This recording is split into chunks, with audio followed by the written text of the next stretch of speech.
Segundo capítulo del cambio climático.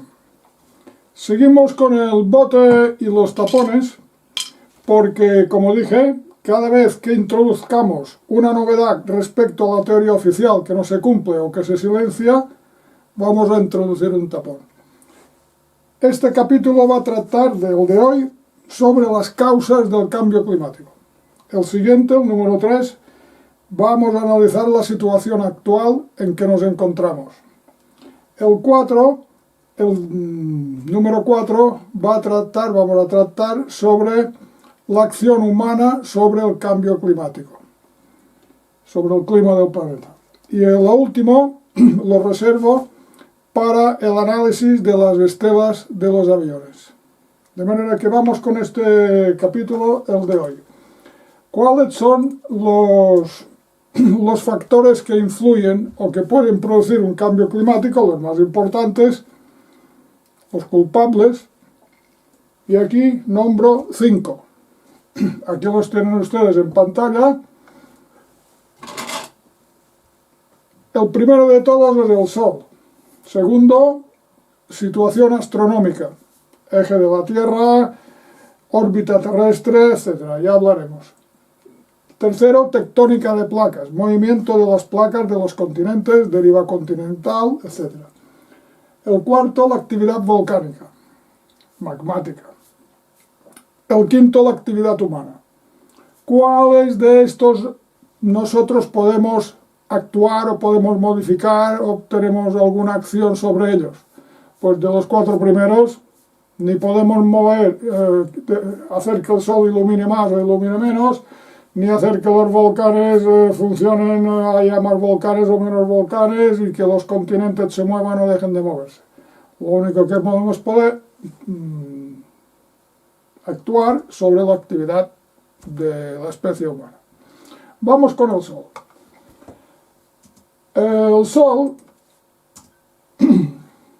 calienta en función de la distancia que nos encontremos al Sol, pero más o menos la distancia es similar, no ha variado mucho. Entonces depende de la actividad solar. La actividad del Sol no es continua, y esto lo notamos con las manchas solares. Más manchas solares, más actividad del Sol y por lo tanto más calentamiento de la Tierra. Esta es una causa importante de la temperatura del planeta. La actividad solar. ¿Ustedes han oído alguna vez en televisión o los medios de comunicación que hablen, cuando se refieren al cambio climático, de la actividad solar? Pues no. Pues resulta que, si miran estos gráficos, por ejemplo este que tengo en pantalla, vemos que hay unos ciclos de actividad solar. Y estos ciclos van acompañados de una mayor o menor temperatura en función de las manchas solares. Y ahora nos encontramos, se lo enseño con más detalle, nos encontramos al final de esta fase mínima. El 2020 prácticamente creo que no hubo ninguna mancha solar, había días que no había ninguna, no hubo, por lo tanto, menos iluminación solar, menos irradiación y menos baja, es decir, temperatura más baja. Después hablaremos de la previsión porque parece que estamos entrando en otra fase que provocaría un aumento de temperatura, para que después volver a bajar hacia el 2030. Bien, lo veremos en el próximo capítulo. Aquí vemos algunos ciclos solares y una de las cosas interesantes que se ha estudiado es que cada vez estos ciclos solares son de menos intensidad. Bien, esto es otro detalle. Pero el concepto básico es este. Mayor número de manchas solares, mayor calor del Sol y aumento de la temperatura global del planeta. Primer tema. Segundo tema. Elementos astronómicos. Bueno, el eje de la Tierra puede variar. el eje de la Tierra tiene un movimiento de precesión que son de cada 36.000 kilómetros, 36.000 años, que el eje de la Tierra como una peonza. Ustedes han visto una peonza cuando baila, pues cuando pierde fuerza la peonza, al mismo tiempo que rueda, el eje va rodando. Claro, esto influye en la climatología de algunos continentes. Por ejemplo, pues depende de, como lo mismo que en verano y en invierno, pues el eje varía de inclinación y hace más calor o hace más frío. Pero no tiene una gran importancia respecto al clima global del planeta. Lo que sí tiene importancia respecto al clima global del planeta es la teoría de Milankovic, un serbio, que tiene una teoría que parece que la están demostrando con los análisis de los sedimentos, que cada 100.000 años se produce una glaciación. Y hay unos ciclos en que, miren, he hecho un esquema muy simple. La Tierra da vueltas alrededor del Sol. Nos han contado que es una elipse, que no es verdad. Pero dice que esta elipse va cambiando. Es decir, a veces es más esférica. Esto debería haberlo puesto más esférico. Es decir, que la elongación de esta elipse va cambiando cada 100.000 años. Es decir, que hay ciclos en que la Tierra da vueltas alrededor del Sol de una manera más circular, digamos. Y otra después se va alargando. Estas épocas en que la elipse está más alargada coincide en que cuando la Tierra está más lejos, los polos, norte-sur, los casquetes polares, tienen tiempo de congelarse, y cuando la Tierra está aquí tienen tiempo de congelarse, en cambio aquí esto es más corto y no tienen tiempo de fundirse. De manera que en este modelo, cuando se encuentra en esta situación, pasamos por épocas de glaciaciones. Y en cambio, en la situación contraria, nos encontramos con periodos interglaciares más cálidos. Pero aquí hay un error que no tiene mucha importancia, pero se lo cuento. Porque siempre nos hacen los esquemas sobre dos planos, pero la Tierra se mueve en base a tres ejes, en tres dimensiones, en 3D. De manera que si el Sol se mueve, por ejemplo, hacia ustedes, la Tierra da vueltas. Pero como el Sol se mueve, la Tierra va acompañando al Sol. Por lo tanto, la Tierra lo que está describiendo es como un muelle. No una elipse, sino en forma de muelle. Bien. Esto no tiene importancia, pero se lo cuento porque es así. Bien. Por lo tanto, ya tenemos esto que puede modificar el clima. Después tenemos los volcanes, el magma, para seguir el orden. Tectónica de placas. Vamos con la tectónica de placas.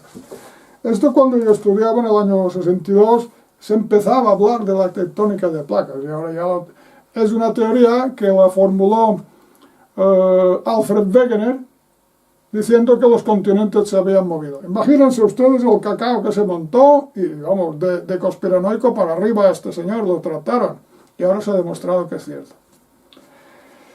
Los continentes se mueven, porque, cabalgan, diríamos, están integrados en las placas corticales de la corteza terrestre, y estas placas,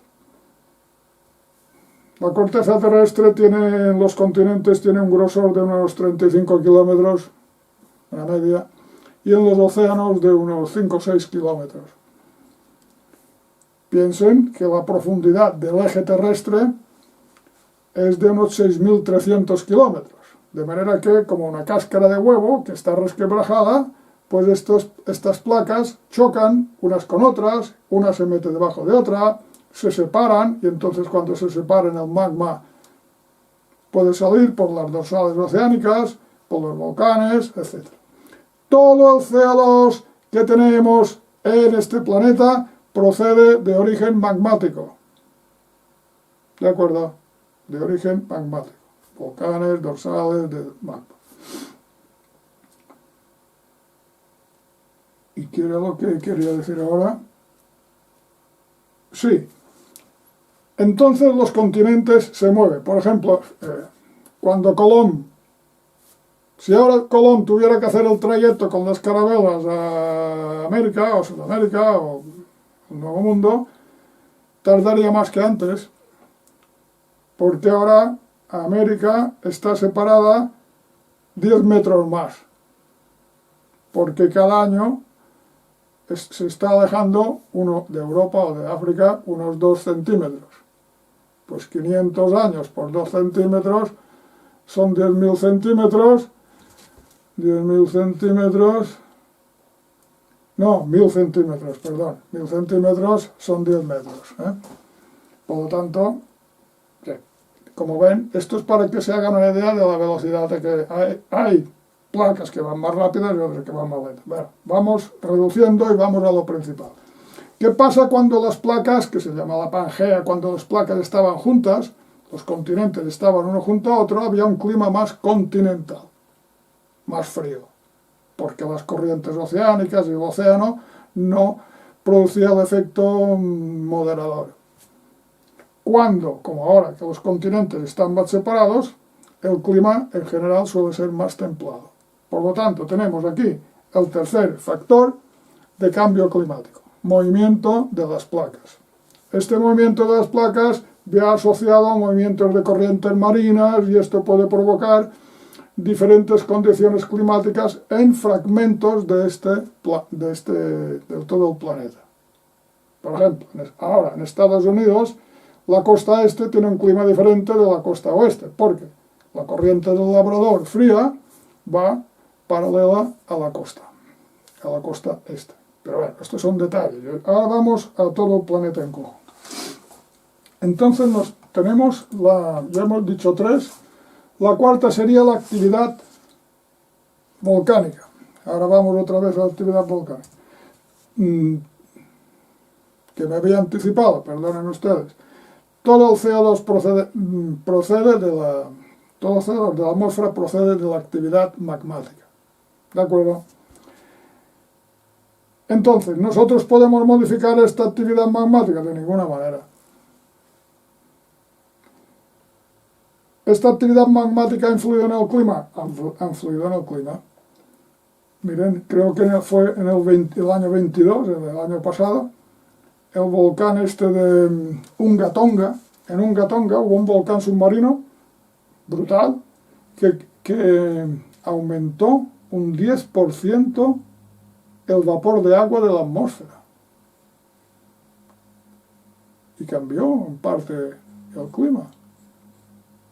Y cuando el volcán este de Yellowstone le dé por reventar, pues la cosa se va a poner muy fea. Bien. Y nos queda la última parte, que es la actividad humana. La actividad humana la reservo para otro capítulo.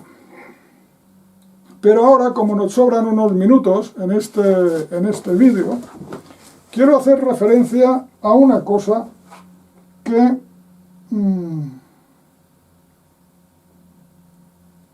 nunca se ha hablado. No he visto ningún vídeo que hable de esto. Y si un día quieren, hago un vídeo solamente de este detalle, de esto. Resulta que este planeta en que vivimos, es una excepción. Es una excepción. La cantidad de agua que tiene es extraordinaria. Y parece que actúa como un ser vivo. Les voy a poner unos ejemplos. Parece que actúa como un ser vivo. Miren, respecto a lo que hemos hablado. Cuando la temperatura se enfría, aparecen los casquetes polares. nieve, más hielo. Entonces el polo norte y el polo sur aumentan, Antártida y el Ártico y la Antártida pues aumentan de superficie ¿Qué pasa cuando aumentan de superficie? Es porque hace más frío, ¿verdad? De acuerdo, hasta aquí no hay ningún problema. Pero cuando aumentan de superficie, hace más frío porque aumentan de superficie.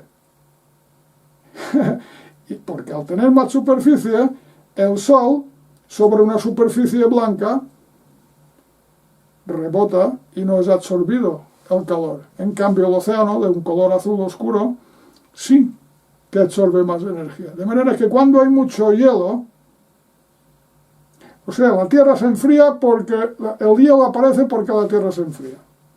Pero una vez que se ha enfriado y ha aparecido el hielo, se enfría más. Y así, si la Tierra actuara como un ser inerte, pues llegaría que todo estaría congelado. Pero no ocurre así. La Tierra se regula. Porque cuando hay el hielo, se esparce por el mar, y ya sabéis que el hielo, que es agua, el agua. Un día, si me lo pedís, voy a hacer un vídeo sobre el agua. El agua es una sustancia mágica. Mágica. Rarísima. La más abundante del planeta, pero rarísima. Rarísima. Por ejemplo, es el número 1 en muchas cosas. Es la única sustancia que cuando se congela aumenta de volumen. Qué raro. Y esto permite la vida en este planeta, porque el hielo flota. Imagínense ustedes que el agua se fuera congelando y en lugar de flotar se depositara en el fondo. Pues se congelaría desde el fondo y todos los océanos quedarían congelados. Pero como el hielo es aislante, piensen en los iglús de los esquimales, el hielo es aislante, pues dentro de un iglú puede hacer 2-3 grados perfectamente, pero afuera hace 40 o 50 bajo cero. Es decir, que el hielo permite la vida debajo del hielo y permite que la temperatura no se enfríe. Con lo cual, hace que la temperatura del océano, ya os hablé de esto, permanezca sin alterarse y que estos cambios climáticos queden amortiguados. Esto es interesantísimo respecto de esta capacidad que tiene la Tierra de autorregularse. Pero en fin, esto sería otro tema interesantísimo y ahora no vamos a tratarlo. Pues, sí, y esto lo contaba, ya lo contaba Ramón Margalef. Decía, una discontinuidad genera una discontinuidad. Es decir, si en verano, ya os conté, si el agua se calienta, resulta que el agua caliente, ahora vamos a lo contrario. El agua caliente tiene menos densidad, queda arriba. Y entonces, como más caliente, menos densidad. Como menor densidad, más en superficie está. Como más en superficie está, más sol recibe y más se calienta. Y no se calienta el fondo, sino se calienta la superficie y el fondo permanece más constante. Es decir, que la Tierra tiene unos sistemas de autorregulación interesantísimos, y de aquí ha salido pues toda esta teoría de la hipótesis Gaia, porque actúa casi como un ser vivo. Cuando dos placas se separan, como si la piel nosotros hacemos un corte y lo separamos, ¿qué sale? Sangre. Pues la Tierra le sale el magma y hace unas dorsales oceánicas, como una sutura. Pero en fin, vamos a dejarlo aquí. Atentos al próximo programa en que ya vamos a tratar la situación actual. Pues vamos a poner algún tapón aquí dentro, porque yo creo que algunas de estas cosas, porque algunas de estas cosas no nos lo han contado, ni lo han mencionado en la hipótesis oficial del cambio climático. Y nada más, que ustedes se lo pasen bien y tengan un buen día.